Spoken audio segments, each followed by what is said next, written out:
Hi, friends. Your old pal Papa Dale here, once again with another episode of Christ versus Culture. This is the video series that expands on the scripture verse of 1 John 2:15, which says, "Love not the world, neither the things that are in the world. If any man loves the world, the love of the Father is not in him." And what that basically means is that Jesus Christ must be the most important thing in life. Not the creation, but the creator. And so the videos that you're watching are made from articles that I've written over time that are all based on scripture. And today's lesson is 10 reasons the resurrection is true. 10.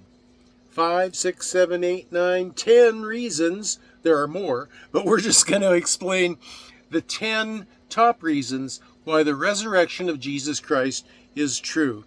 Now, there are two purposes for recording these videos. One, to provide a body of educational content for the Christian community today, and a legacy of content for those folks who are left behind after the rapture. It's my hope that the Holy Spirit will direct them to these videos. Now, who am I? I'm Papa Dale, and I'm a retired pastor, teacher, theologian, chaplain, evangelist. I've done a lot of things in 50 plus years of service to the Lord Jesus Christ, chief cook and bottle washer sometimes. But the reason I mention it is because there's a video that I've done that tells a little bit about my background, the universities and seminaries that I went to, and the churches that I served in, and the degrees that I've earned, and my family life, and so forth. And the reason that that's important is because anyone who says they want to teach us something about the Bible, you need to know a little bit about them. But most importantly, you need to know that what they teach is consistent and congruent with what the Bible says. So if you ever hear anything coming out of my mouth that sounds different than what the Bible actually says, then you should investigate and pray about it. Just don't take my word for it only, but you should be in prayer and have the holy leading of the Holy Spirit in what you believe about Scripture. So that's the most important thing, is consistency and congruency with the entire counsel of the Holy Bible, the entire Word of God. So let's get right into it. 10 reasons why this resurrection is true.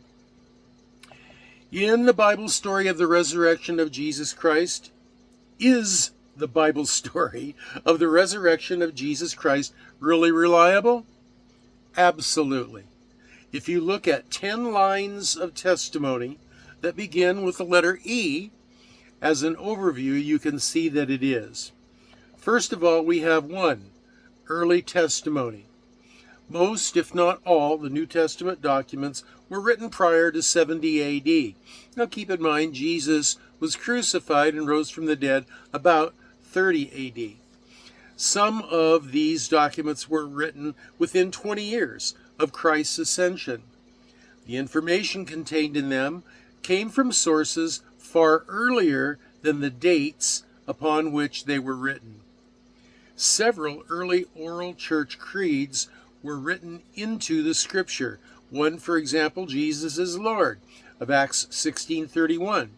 It can be traced in usage to within 6 months of Jesus' crucifixion.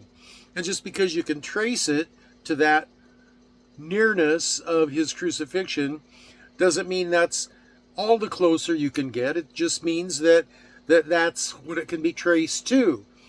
It could, and likely does, go even closer to the resurrection, crucifixion and resurrection. This creed, adopted by Paul and repeated in 1 Corinthians 15, 3-4, is said by scholars to be in use within 2 years of the crucifixion. Now, that creed said basically that the Lord Jesus was crucified according to the Scriptures, was buried according to the Scriptures, and rose again according to the scriptures, for our sins. That's the upshot of it. And this creed, adopted by Paul, repeated in 1 Corinthians 15, is said by scholars to be in use within 2 years of the crucifixion. It was a common test, actually, that was required of Jewish converts to Christ followers. The information about Gabriel's visit, the angel Gabriel's visit to Mary, could only have been told to Luke by Mary herself. No one else could have known the words spoken by the angel. In assessing the validity of the testimony, the closer the recorded information is to the time of the event itself, the better. Now that's true not just in studying Scripture, but that's true even in the court of law today. The information, recorded information, that's why the police interview people and write down their testimony. The recorded information, the closer it is recorded to the date of the occurrence of the event, the more likely it is to be reliable. So, number 2, execution. The most brutal torture that a man could receive was levied upon Jesus. Flogging with a cat o' nine tails was a torture that was levied to bring a man right up to, but stopping short of killing him. It weakened him greatly. He died after 6 hours of hanging on a cross designed to suffocate him. His death was confirmed by a spear thrust into his heart, which made the breaking of his legs to hasten death unnecessary. He was pronounced dead after the spear thrust. Now this was performed by experienced executioners and done in public with many witnesses watching. Virtually all New Testament scholars, atheists and Christians, agree Jesus was dead. Number 3, the empty tomb. Roman law allowed the bodies of crucifixion victims to be turned over to loved ones who asked for those bodies. Now Joseph of Arimathea made that request of Pilate for the body of Jesus. And archaeology has recovered a bone box from the period that held the bones of a crucified body with the nail still in the ankle. So we know that crucifixion, nailing of an ankle to a cross, was part of what was done to people crucified at that time. And Mary and the women confirmed the tomb was empty. He was dead. They saw him put into the tomb. And Sunday morning, early, Mary and the women went to the tomb, and the stone was rolled away, and they confirmed that that tomb was empty. Peter and John also confirmed the tomb was empty, because the women went and told the disciples, and Peter and John at least went and ran to the tomb to check it out. The Roman guards actually, ironically, confirmed the tomb was empty. Jesus' enemies on the Sanhedrin committee confirmed the tomb was empty. They said, Roman guards, the tomb was empty, so don't worry about it, but say this: if your superiors question you and interrogate you, say this: say that his body was stolen. Well, if his body was stolen, that's an implication that those people in the Sanhedrin that said that knew that the tomb was empty. So even the enemies of Jesus knew the tomb was empty, which leads us to point number 5, the enemy testimony. The tomb location was well known. The rulers only had to produce the body to quell the roiling discontent. A great cacophony and outcry of religious activity went up in the city. After the resurrection, on the 3rd day, Peter began to preach, and 3,000 Jews came to faith in Jesus Christ. That was not done in a corner somewhere. There would have been no religious movement at all if they had the body. The rulers conceded that the tomb was empty by saying the disciples stole it, as I mentioned before. The Roman guards sought the protection of the Jewish Sanhedrin from punishment by their superiors for their failure to keep possession of the body. Number 6, embarrassing testimony. Now that might sound a little strange, but there's so many embarrassing details in the text that the writers never would have made it up the way it was written. Now, embarrassing according to the culture of their day. They would never have had, for example, they would have had Jesus, never have had Jesus call an honored leader like Peter Satan. And Jesus said to Peter, "Get thee behind me, Satan." They would never have had Peter deny Christ 3 times. They certainly wouldn't have told how the disciples all deserted him in the process, running away and hiding, while the women were the brave ones at the crucifixion. That does not make any sense in Jewish culture. They wouldn't have the women be the first witnesses at the empty tomb, while they themselves, the men, hid in fear behind the locked doors in the upper room. They wouldn't report their doubt that he had risen from the dead. There's so many embarrassing details, this could not be a made-up story. The only possible reason to include them is if that is exactly how it happened.